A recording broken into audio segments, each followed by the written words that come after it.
में उनके खून के अंदर जो कैल्शियम की कमी है, अगर वो किसी भी वजह से वाक़ई हो गई तो बच्चों में हड्डियां कमज़ोर हो जाने, हड्डियां टेढ़ी हो जाने, उनकी टांगें हैं वो टेढ़ी हो जाने का खतरा होता है, बोइंग लेग्स जिनको कहते हैं।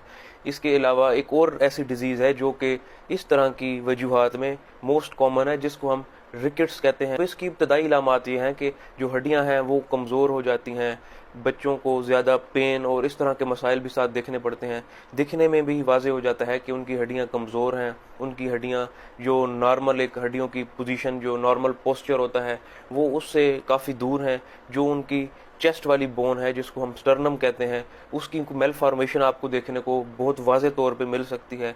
इसके अलावा जो बाकी उनकी टांगें हैं वो टेढ़ी हो सकती हैं, बाजू मुतासर हो सकते हैं। इसके अलावा अगर दांतों को देखा जाए तो उनके दांत भी कमज़ोर हो सकते हैं, उनके दांत भुर जाने का खतरा हो सकता है, उनके जो दांत हैं वो ज़्यादा इन्फेक्शंस का शिकार रह सकते हैं। तो ये भी